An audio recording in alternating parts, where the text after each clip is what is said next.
Good morning, selamat pagi. Baju kuning akan mengupdate informasi. Jumpa kembali dengan saya Dr. Jimmy di sini. Kali ini saya akan memberikan satu pencerahan inspirasi terkait pertanyaan sejuta umat ini ya.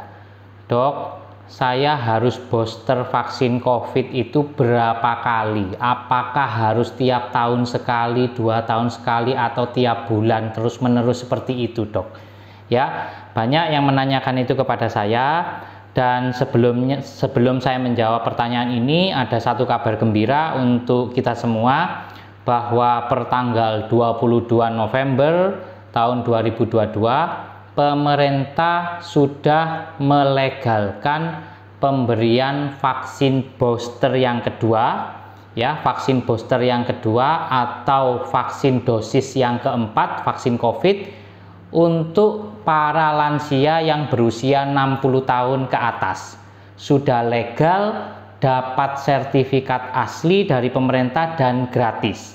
Ya, jadi para opa, oma, opung, kakek, nenek, ya, eyang, Mbah Kakung, Mbak Putri, segera meluncur ke vaskes terdekat, ke rumah sakit terdekat yang menyediakan vaksinasi COVID. Ya, tapi kalian jangan lupa harus pastikan dulu bahwa e-tiket di vaksin yang ketiga itu sudah ada. Ya, buka di aplikasi Peduli, minta tolong cucu-cucunya, ya, kemudian klik di vaksinasi COVID, kemudian dicek e-tiketnya sudah muncul atau belum. Kalau sudah muncul, kalian tinggal tunjukkan itu ke petugas. Dan ingat, ketika vaksin, kalian para oma-opa harus tetap memperhatikan predikil kisihitin, ya, protokol kesehatan. Ya. Nah, untuk menjawab pertanyaan tadi, sampai kapan kita harus booster, sampai kapan kita akan disuntik vaksin, kita perlu memahami dulu pertahanan tubuh kita. Ya, sistem pertahanan tubuh kita dalam melawan COVID itu setidaknya ada 3 lapisan.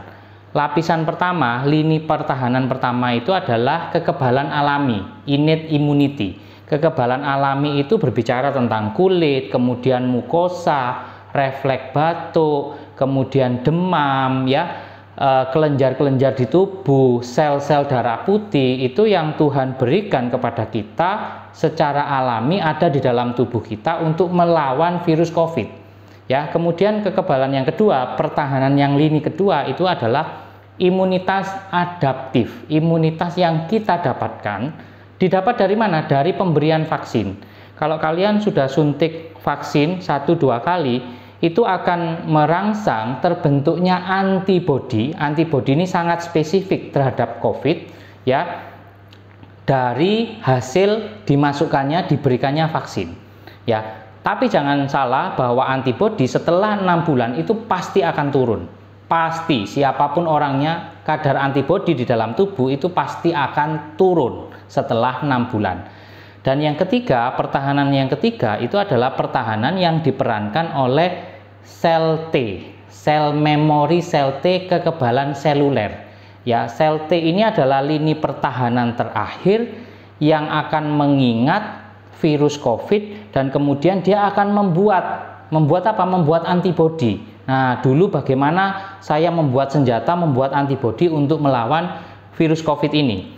Nah, kalian supaya nggak repot, saya umpamakan dengan pertandingan bola. Nah, kalian pasti suka ya, ini lagi musim Piala Dunia. Ya, sel T, sel memori ini saya ibaratkan adalah seperti seorang penjaga gawang. Ya, ketika lini pertahanan penyerang semua, gelandang backnya sudah maju semua, pemain musuh itu sudah berhadapan, ya, sudah bisa melewati semua pemain, kan tinggal berhadapan 1 lawan 1 dengan penjaga gawang. Ya, kebobolan atau tidak itu tergantung bagaimana penjaga gawang itu. Kalau penjaga gawangnya satset, ya, siapapun meskipun itu tendangan penalti kayak semalam Robert Lewandowski itu tidak akan masuk. Ya, penjaga gawangnya Meksiko itu Ciamik Soro. Atau seperti penjaga gawangnya Arab Saudi.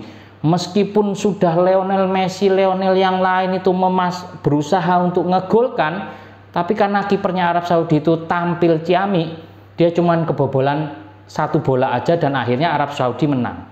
Nah, Sel memori kita itu seperti penjaga gawang. Dia lini pertahanan terakhir ketika virus COVID itu sudah menyerang, ya dia pertahanan terakhir. Nah, pada lansia dan pada pasien yang memiliki komorbid, penjaga gawang ini sudah tidak prima lagi.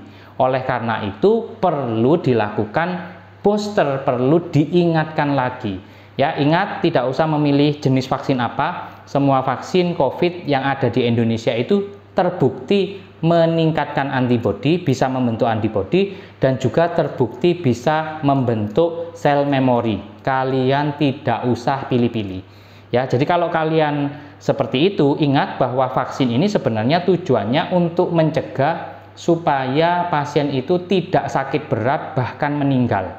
Ya, kalau sudah berhadapan 1 lawan 1 dengan sel memori, sel T tadi, itu artinya sudah sakit bergejala, COVID yang sakit bergejala, dan karena ada gejala, maka yang menentukan terakhir adalah sel memori. Kalau sel memorinya kuat, ya virusnya akan kalah. Nah, sekarang saya kembalikan kepada para kalian netizen semua, harapan kalian terhadap virus COVID ketika terserang COVID itu bagaimana? Ya, harapan itu akan menentukan kalian mau booster atau tidak. Kalau harapan kalian cuman sebatas, ya sudah deh, saya meskipun tertular COVID, nggak apa-apa sakit, yang penting tidak usah meninggal. Ya sudah, kalau harapan kalian cuman itu, kalian cukup 2 kali saja vaksin dosis awal dan mengandalkan sel memori yang terbentuk dari 2 dosis awal itu. Tapi kalau kalian itu punya harapan, oh saya harus tetap sehat, saya tidak mau sakit, tidak mau bergejala, saya tetap ingin beraktivitas, ya kalian silakan booster, karena begitu di booster itu antibodi akan tinggi dan dia siap sudah untuk menerima serangan dari virus COVID. Tergantung harapan kalian. Mana yang kalian harapkan? Apakah kalian ingin sekedar ya sudahlah, yang penting tidak meninggal dok gitu, atau kalian ingin tetap sehat? Ya itu yang menentukan. Jadi kalian tentukan sendiri kalian mau booster atau tidak. Ya tentu saja kalau kalian sudah booster minimal 1 kali booster, 2 dosis awal dan 1 kali booster, ya kalian sudah bisa healing, bisa jalan-jalan healing, naik pesawat tanpa disogrok-sogrok, tanpa melakukan swab PCR maupun swab antigen, karena itu syarat perjalanan yang terbaru. Dan ini sangat ekonomis sekali. Vaksinnya juga gratis. Ya, oke netizen semua, keputusan ada di tangan kalian. Sampai kapan boosternya? Terserah ke kalian, terserah harapan kalian. Saya sendiri, nakes, ya kami sudah mendapatkan booster secara resmi, secara legal, tenaga kesehatan, baik medis maupun penunjang medis, penunjang non penunjang medis, tenaga medis dan tenaga penunjang non medis, ya sudah mendapatkan vaksin booster yang kedua, dosis yang keempat bulan Agustus yang lalu, dan kami sudah terima, kami dapat 4 sertifikat yang resmi.